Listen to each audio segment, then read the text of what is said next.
आज आपका जो एनसीईआरटी का जो आपकी बुक है क्लास 6 का चैप्टर आपका 8 है। विलेज सिटी एंड ट्रेड, गांव शहर और व्यापार। इसके बारे में समझेंगे क्या है। अब आपका पहला जो पैराग्राफ है स्टार्ट होता है यहाँ से कि आयरन टूल्स, जो लोहे के उपकरण हैं, एंड एग्रीकल्चर। आज हम देखेंगे कि एग्रीकल्चर में जो आयरन टूल्स है उनका कैसे यूज किया जाता है। यूज ऑफ आयरन, आयरन का उपयोग जो है बिगन स्टार्ट होता है इन द सब कॉन्टिनेंट में, उपमहाद्वीप में, अराउंड 3000 ईयर्स एगो। लगभग जो है 3000 साल पहले जो है आपके एग्रीकल्चर में जो आयरन होते हैं, जो लोहे के जो पार्ट्स होते हैं, टूल्स होते हैं, उनका यूज स्टार्ट होता है। टूल्स एंड वेपन्स, औजार और हथियार के बारे में समझेंगे। फाउंड इन मेगालिथिक बरियल्स, जो मेगालिथिक बरियल थी उनके वहाँ पे पाए गए हैं। वैसा क्यों? क्योंकि मेगालिथिक बरियल्स होती है, कब्रें होती हैं, जो कब्रों के साथ में टूल्स को दफनाया गया था, जो उनके टूल्स होते थे, तो वहाँ पे इसलिए टूल्स वहाँ पाए गए। Growing use of iron around 2500 एगो। अब कह रहे हैं जो आयरन का जो जो बढ़ता यूज है, उपयोग है, वो लगभग जो है 25 ईयर्स एगो, 25 साल पहले जो है, जो हमें देखने को मिलता है। हमें जो है axes for clearing forest, clearing forest, वनों को साफ करने के लिए हमें कुल्हाड़ी, वनों को साफ करने की कुल्हाड़ी मिली है। आयरन प्लाउसियर्स, हमें लोहे के फाल मिले हैं, जिनसे एग्रीकल्चर, खेती बाड़ी, जो खेती खेती होती है, भूमि होती है, उसको जोतने बखरने के लिए जो है प्लाउसियर्स का यूज किया जाता था, लोहे के बने हुए थे।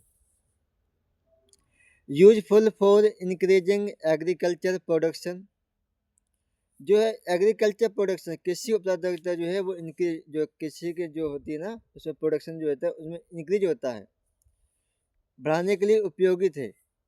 कौन कौन उपयोगी थे? आपके प्लाउसियर्स। क्लियर? अब नेक्स्ट देखते हैं इरिगेशन। हम समझेंगे इरिगेशन क्या होता है। इरिगेशन का मतलब होता है सिंचाई, जो हम खेतों में पानी वगैरह लगाते हैं, उसको हम बोलते हैं इरिगेशन। क्लियर?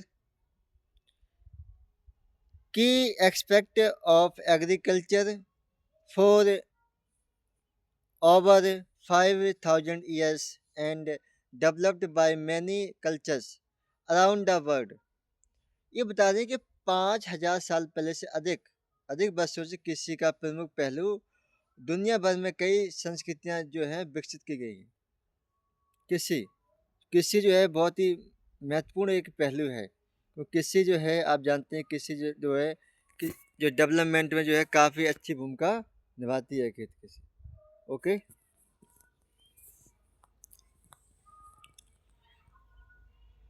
इधर other steps to increase production, production बढ़ाने के और कहीं भी जो स्टेप हैं, कदम हैं, वो देखते हैं क्या क्या है। इरिगेशन वर्क थ्रो, अब इरिगेशन जो है किसके माध्यम से की जाती है, कि जो है वो क्या थ्रो है, निम्न प्रकार द्वारा दिया गया है, क्या क्या समझते हैं। फर्स्ट ऑफ ऑल है आपके कैनल्स, जो कैनल्स होती हैं उनके माध्यम से आपका जो है इरिगेशन होता था। कैनल्स होते हैं आपकी नहरें। सेकंड है आपका वेल्स, वेल्स का मतलब होता है कुएं, जो कुएं से पानी निकाल के जो है खेतों में पहुंचाया जाता था। टैंक्स, टैंक बनाते थे बड़े बड़े। टैंकों में होता क्या था, जो वर्षा का पानी था वो उसको कलेक्ट करते थे, उसको इकट्ठा करते थे टैंकों में। फिर आपके आर्टिफिशियल लेक, कृत्रिम झीलें, जो मानव के द्वारा बनाई जाती थी झीलें, उन्हें हम बोलते हैं आर्टिफिशियल लेक। क्लियर? ये जो है आपके जो है माध्यम थे जो सिंचाई के, पहले हमें देखने को मिलते हैं।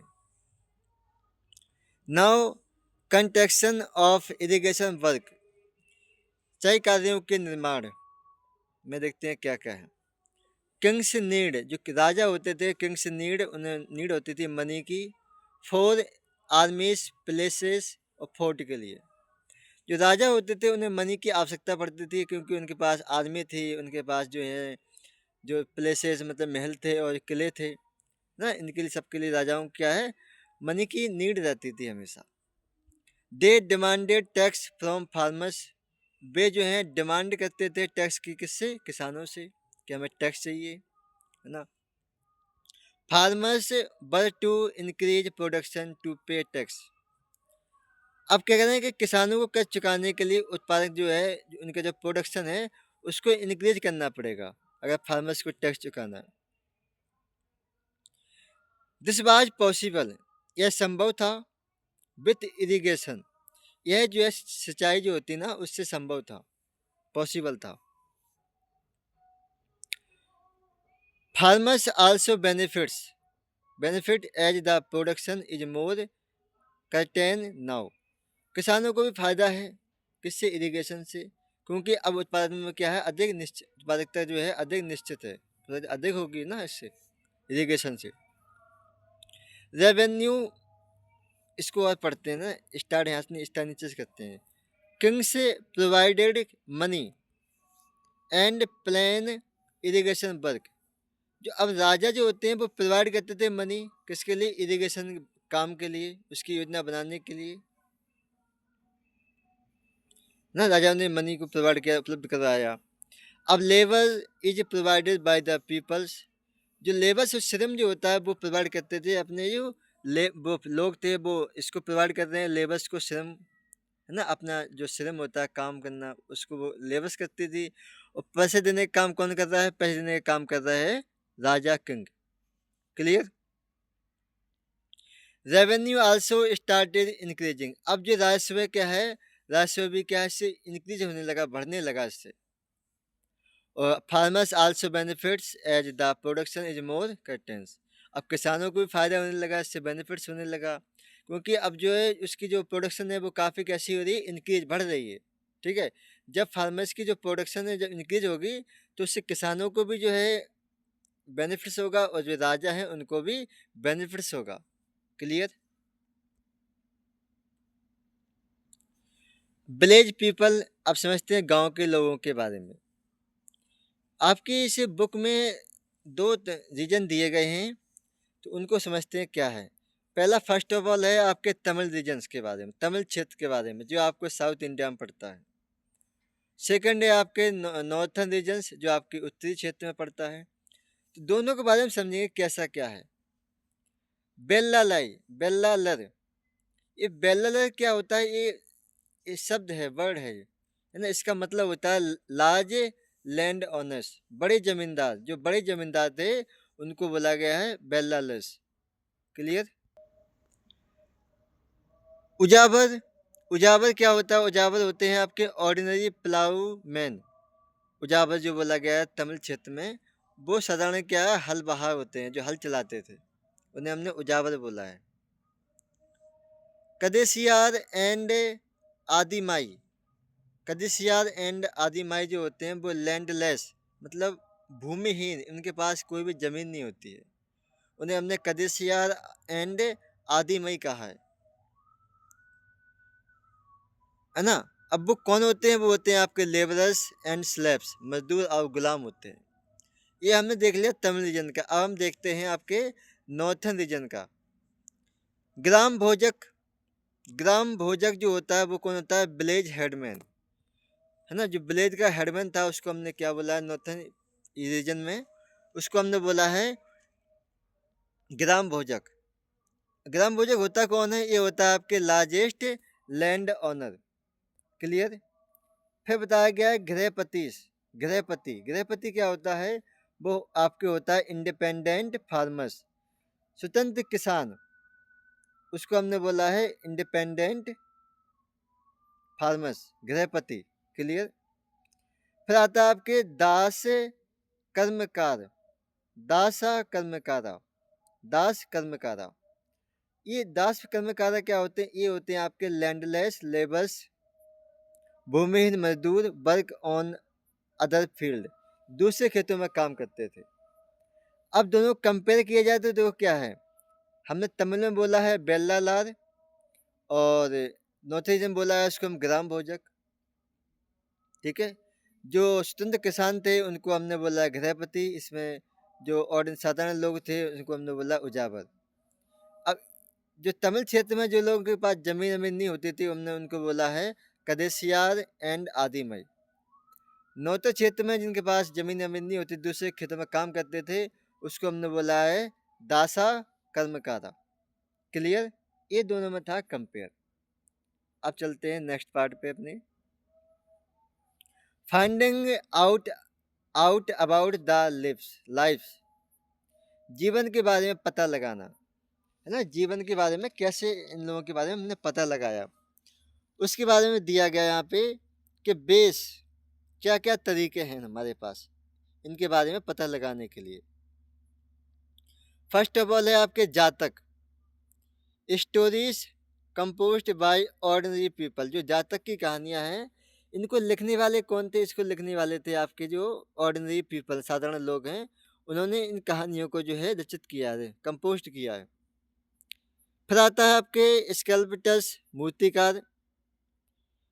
मूर्तिकार क्या होते हैं? Carved scenes depict people's life there. नक्काशीदार दृश्य वहाँ के लोग के जीवन को दर्शाते हैं, है ना। जो स्कल्पटर्स होते हैं, मूर्तिकार होते हैं, वो आपके जानते हैं कि आप मूर्ति बनाते हैं, नक्काशी बनाते हैं, तो वो ऐसी मूर्ति बनाते हैं कि वहाँ के जो है हम कल्चर को समझ लेते हैं कि कैसा कल्चर है इसका। थर्ड है आपके राइटिंग, लेखन। Accounts of sellers and travellers. हमें सेलर्स नाविकों एंड ट्रेवलर्स का मतलब होता है यात्रियों के द्वारा, अकाउंट से मतलब उनके द्वारा लिखे गए विवरण भी हमें मिले हैं, हमने उनसे भी बहुत कुछ जाना है। इसके अलावा अदर्स कुछ भी अन्य हैं, जैसे मतलब रिमेन्स ऑफ बिल्डिंग्स, जो इमारतों के जो साक्ष्य होते हैं वो मिले हैं। And bells like ring bell जैसी इमारतें और दीवारों के अवशेष मिले हैं हमें। क्लियर? ये तरीके हैं लोगों के जीवन के बारे में जानने के। क्लियर? अब समझते हैं हमारा कि 6 पैराग्राफ क्या है। 6 पैराग्राफ है आपके संगम लिटरेचर्स, संगम साहित्य। अर्लीस्ट तमिल कंपोजिशंस, सबसे प्रारंभिक तमिल रचना क्या है? जो संगम जो लिटरेचर्स है, ये अर्लीस्ट तमिल कंपोजिशन से सबसे प्रारंभिक तमिल रचना है, संगम लिटरेचर्स। कंपोस्ट किया गया था इसको अराउंड 2300 ईयर्स एगो, लगभग जो है 30 साल पहले इसको रचा गया था। Composed and compelled in assemblies Sangams of poets. कहते हैं कवियों की सभाओं, जो सभा होती है उनको हम बोलते हैं संगम, में रचित एवं संकलित की गई है। The term Tamil is mentioned in Sangam literatures. जो तमिल शब्द का जो उल्लेख है वो हमें तमिल जो संगम साहित्य है उसमें मिलता है, तमिल का। क्लियर? अब हम समझते हैं इसका 7 पैराग्राफ क्या है। बेरीगाज, बेरीगाज एक भरूच, इसका क्या मतलब है? Greek named for Bharuch, Gujarat. जो भरूच जो पड़ता है आपके, वो गुजरात में पड़ता है ना। अब उसको उसी को बोला, भरूच को ही बोला गया है गैरी गाज। क्लियर? अब समझते हैं कि क्या क्या इसकी इम्पोर्टेंस है। गुजरात का क्षेत्र है, यहाँ से बता दें क्या क्या हम इंपोर्ट करते थे, क्या क्या यहाँ पे एक्सपोर्ट होता था। अब देखो ये इंपोर्ट कर रहे हैं, इंपोर्ट जो है किन किन चीज़ों का ये इंपोर्ट कर रहे हैं वो देखो। भरूच से आयात आयात कर रहे हैं, इंपोर्ट कर रहे हैं क्या क्या चीज़ देखो, है ना। मंगवा रहे हैं बाइन, बाइन आपकी शराब होती है। कॉपस तांबा मंगवा रहे हैं। टिन का मतलब टिन मंगवा रहे हैं। लेड का मतलब होता है लेड मंगवा रहे हैं। कुर्ल का मतलब मूंगा मंगवा रहे हैं। टोपाज का मतलब टोपाज मंगवा रहे हैं। और क्लॉथ्स मंगवा रहे हैं। अब यहाँ से एक्सपोर्ट भी कर रहे हैं। अब अब क्या क्या एक्सपोर्ट कर रहे हैं वो देखते हैं। फर्स्ट है आपके प्लांट्स, पौधे जो हैं वो एक्सपोर्ट कर रहे हैं। इबोरी, इबोरी का मतलब होता है हाथी दांत, उसको इबोरी उसको एक्सपोर्ट कर रहे हैं। अगेट का मतलब सुलेमानी पत्थर, उसको कर रहे हैं, है ना। कार्निलियस उसको कर रहे हैं। सिल्क हो गई, रेशम हो गई, उसको एक्सपोर्ट कर रहे हैं। कॉटन को कर रहे हैं और परफ्यूम को कर रहे हैं। ठीक है, ये सारी चीज़ें हैं जो हैं वो एक्सपोर्ट की हैं, ये सारी चीज़ें क्या हैं, ये इम्पोर्ट की है। क्लियर? अब देखेंगे हम 8 वाला। कॉइन्स देखते हैं, सिक्के। सिक्के जो हैं पंचमार्क कॉइन्स मिले। आज सिक्के पंचमार्क कॉइन्स क्या होते हैं मैं आपको अच्छे से बता देता हूँ। कि जिन सिक्कों में पंच किया जाता है, मतलब उसको किसी धातु से उसको कुचला जाता है, दबाया जाता है, उसको हम पंच कहते हैं। पंच किया ना मार्कुस कौन से, इन्हें आप देख सकते हो आपके यहाँ ना। डिजाइन से बर पंच ऑन टू द मेटल्स, धातु के सिक्कों पर आकृतियां मतलब आहत है ना छिद्रित होती थी। Made up of silvers and coppers, बता दें इस सिल्वर्स की और कॉपर्स की जो है बने होते थे, है ना पंच मार्क कॉइन्स। क्लियर। अब समझते हैं नाइन्थ पैराग्राफ। नाइन्थ पैराग्राफ में आपके मथुरा के बारे में समझाया गया है ना, जो मथुरा प्रेजेंट में पड़ता है आपके उत्तर प्रदेश में। क्लियर। इसके क्या क्या इम्पोर्टेंस है वो देखिए। Important settlement for more than 25 years, 2500 वर्ष से अधिक समय से महत्वपूर्ण बस्ती रही है। इस सेकंड कैपिटल ऑफ कुषाण की, कुषाण की जो है दूसरी राजधानी थी। फोर्टिफिकेशन अराउंड द सिटी, इसके सिटी के चारों ओर जो है किलेबंदी की गई थी। Centres of some extremely fine sculpture, कुछ अत्यंत उत्कृष्ट मूर्तिकला का केंद्र रहा है। Farmers and herders provided food for the people, जो किसान होते हैं और जो चरवाहे होते हैं वो खाने भोजन को उपलब्ध करवाते थे लोगों के लिए। आल्सो ए रिलीजियस सेंटर, यह एक धार्मिक केंद्र भी है। इंस्क्रिप्शन पर आल्सो फाउंड, यहाँ पे जो है हमें इंस्क्रिप्शन शिलालेख भी मिले मिले हैं हमें यहाँ पे। Clear. Crafts and craft person, शिल्प एवं शिल्पकार, generally found in northern regions of Indian subcontinent and was black in colour with shiny surface. ठीक है। Centres for cloth manufacturing in north was Varanasi, in south was Madurai. अब कह रहे हैं इसके उत्तर में कपड़ा जो होता है ना, कपड़ा निर्माण का केंद्र जो है वाराणसी में है, दक्षिण में जो है मदुरई में है। श्रेणी किसे कहते हैं, श्रेणी जो श्रेणी है वो किसे बोलते हैं, for cloth manufacturing in north बाज वाराणसी इन द साउथ, है ना। ये तो ऊपर पढ़ लिया था हमने। अब श्रेणी की बात करते हैं। Association of many craft person and merchant, जो क्राफ्ट पर्सन और मर्चेंट हैं उन्हीं का जो संघ होता है उसी को हमने श्रेणी बोला है। वर्क काम क्या है, प्रोवाइडेड ट्रेनिंग, ट्रेनिंग प्रोवाइड करते हैं। सिक्योर्ड रॉ मटेरियल, ये जो रॉ मटेरियल खरीदना है उसको, कच्चा माल खरीदना है जो होता है उसको प्रोवाइड करते हैं। डिस्ट्रीब्यूट्स फिनिश्ड प्रोडक्ट, जो जो माल तैयार हो जाता है माल, उसको ये डिस्ट्रीब्यूट करते हैं। क्लियर। अब आपका सबसे लास्ट पैराग्राफ रह गया है अरिकमेडु। अरिकमेडु क्या है समझ लेते हैं। अरिकमेडु एक coastal settlement in Puducherry. Arikamedu जो है आपके जो है पुडुचेरी में आता है, तटीय बस्ती है।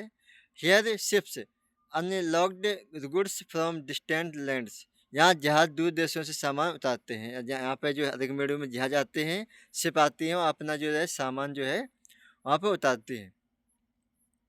Found a massive bricks structure warehouse, ईंट से बनी विशाल संरचना जो है वहाँ पे मिली है, जिसको हम गोदाम मिली है, गोदाम मिली है वहाँ पाई गई है।